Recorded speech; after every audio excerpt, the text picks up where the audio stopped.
Ginny and George's Season 2 is finally back, and let's say it was worth the wait. The newest season has a total of 10 episodes, and we witnessed a shocking finale cliffhanger. But the latest season also addressed some major societal issues. We'll learn more about this Netflix comedy series in today's video. Let's not wait further, shall we? Because the scoop is about to be served. First up, Ginny and George's Season 2 sheds light on the race issue. If we had to sum up the experience of a biracial individual, especially those of black and white descent, in one phrase, it would be this: too dark for the white folks and not dark enough for the black ones. Mostly the content we see on television blurs the lines between mixed race and black, and the struggles the biracial character suffers are portrayed from the black person's perspective. We don't deny that there's not a major difference between the experience of the two, but some instances can't be categorized into the black community's experience. The trauma and treatment biracial kids receive from others are different, and it deserves to be explored more. Shows such as Ginny and Georgia, where we see Ginny, a biracial teen raised by her white mother, are prime examples of how to accurately talk about POC's experiences. If we take a look at Season 1, Ginny was dating her fellow high school biracial student, Hunter. Hunter, being a half-white, half-Taiwanese, makes this one specific scene stand out. While having a heated argument with now ex-Hunter, who throws punches at Ginny and starts with what he calls a Prussian Olympics. Ginny exclaims that her boyfriend isn't Asian enough, making Hunter sarcastically apologize that he's not Chinese enough for her. But Hunter doesn't stop there. He jabs at Ginny, questioning her identity, saying he's never seen Ginny pound back jerk chicken. Yikes. And the heated argument continues with a bunch of more slurs thrown around. In the first season, the microaggression and racist remarks Ginny faced from her friends faced criticism for not correctly dealing with her identity as a biracial person. But it seems not wrong. Ginny didn't have a normal life. She never had friends, and her nomadic lifestyle due to Georgia's mess never made her feel that she could fit in. Things seemed to change after moving to Wellsbury for the family of 3. And when Ginny made a bunch of friends, she didn't want to risk everything by confronting their racist behavior. So it's understandable why the writers made her not confront it in the first season. But in Season 2, we saw a change in Ginny's thought process. All the drama that surfaced between Ginny and her friends, and ultimately their patch-up, made the teen strong enough to stand up for herself now. Ginny even confronts her friend Max when she doesn't show support while being singled out by their racist English teacher, Gitten. Coming up, Ginny's experience of living with a white parent highlights another important factor.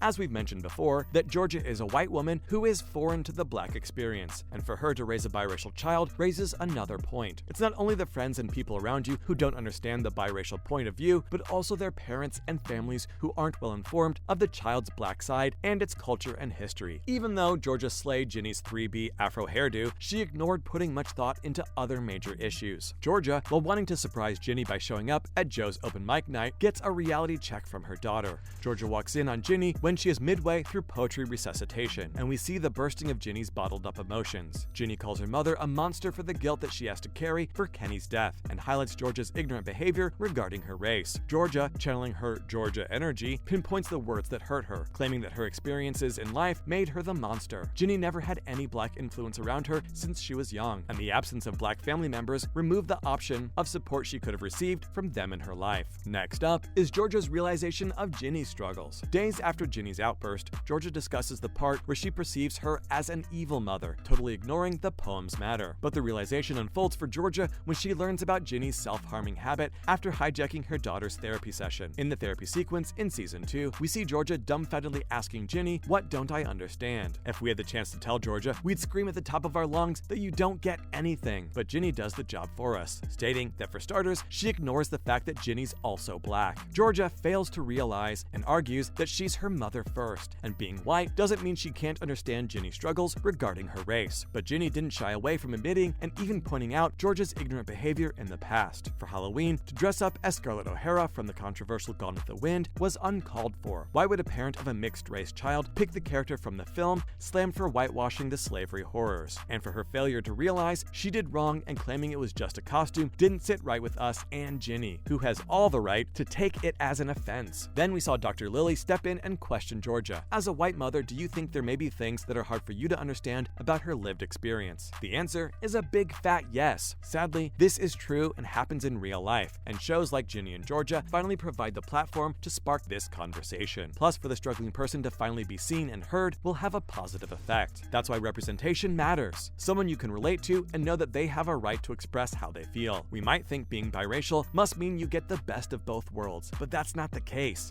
Being a light skin might give you an edge considering that colorism is pretty much still prevalent, but you also experience scornful remarks and resentment from the black community. We could can only hope that Georgia will finally begin to understand and rectify her mistakes. Also for us as an audience, the story will have a deeper impact in helping us learn and change our behavior. Following up, Ginny and Georgia highlights women's sexual desires. We all wished for a time on television when women enjoying sex would be celebrated and not stamped with the notion of vulgarity. Till now, in the industry, the portrayal of women has mostly been submissive, and the characters voicing their pleasures were shamed and called cheap. It even made women think that their sexual desires were something worth being ridiculed for, a vile sinful act only for women. Now the times are changing, and we see this topic being discussed on a wider scale. Female pleasure is important, people. Men's desires are always mentioned and openly discussed, and it's time for women to know the importance of healthy sexual experiences. Ginny and Georgia's newest season is the first teen drama to mention this matter in a relatable way. Not to mention Ginny's sexual awakening journey. In season 1, the Netflix series perfectly depicted how teens explore sex. Let's take a trip down memory lane to season 1 when Ginny and Marcus lost their virginity to one another. And my oh my, was the scene awkward to begin with. Totally. The cloud of awkwardness loomed over the two teens' heads when Marcus asked if Ginny could handle 2 fingers. Pretty weird question to drop if you ask us. And that passionate moment, filled with sexual tension, became a cringe fest at the hands of Marcus. Then we see Ginny dating her now ex-boyfriend Hunter, infamous for his mad tongue tricks, and things seem to improve for Ginny as she learns more about her desires. Not to mention, once Ginny rekindles her romance with Marcus, who had upped his game thanks to Google tutorials. But one thing was obvious. Ginny was submissive and sitting on the passenger side of her sexual awakening. Season 1 portrayed how teens, at first, aren't aware of their sexual needs and haven't learned how to be comfortable with them. We see growth and progress in Season 2, with Ginny no longer in the backseat. She also bids farewell to her vibrating toothbrush and is about to get wild. She's not the Season 1 Ginny anymore, and no longer accepts mediocre effort from their first sex to their sexting and how she faked her pleasure and lied about finishing. Even Ginny's relationship with Marcus is developing, especially for Ginny, who we can see vocalizing her wants and desires. Marcus's attempt at 2 fingers was instructed by Ginny, directing him towards the pleasure spot. We're here for this bold version of Ginny. Let's talk about the BJ scene in Season 2. The show's brave attempts at sex talks took another level when Ginny led the parental sex talk. In the first season, Ginny's sexually confident mother shares the trick with the nuts if a BJ emergency ever occurs. At the time, Ginny was about to go on her first date with Hunter and wasn't interested in this talk. But in Season 2, she brings it up by asking, "Do you remember what's the thing with the balls?" Let's admit that most teens wouldn't attempt asking this in real life. But the irony is that Ginny asks this specific question after telling Georgia that she's bad at mother duties. Yes, we agree Georgia isn't a perfect mother. She's a murderer, a scammer, and also an embezzler, but her openness with her daughter makes her, let's say, less bad. We saw Georgia, a mother, providing a practical demonstration on how to give a BJ the right way using her vibrator after telling Ginny how to apply pressure. A peak wild TV moment if you ask us. But we should be taking parenting notes from Georgia and her willingness to create a safe space for her children to ask questions about sensitive matters such as sex. Despite the dramas, Ginny and Georgia actively stir discussions on topics like taking ownership of sexual experiences for women and the need for it to be normalized. That's a wrap for this video. What are your thoughts on the newest season of Ginny and Georgia? Let us know in the comments below, and make sure to give this video a thumbs up and subscribe to our channel for more videos like this. We'll see you in the next one.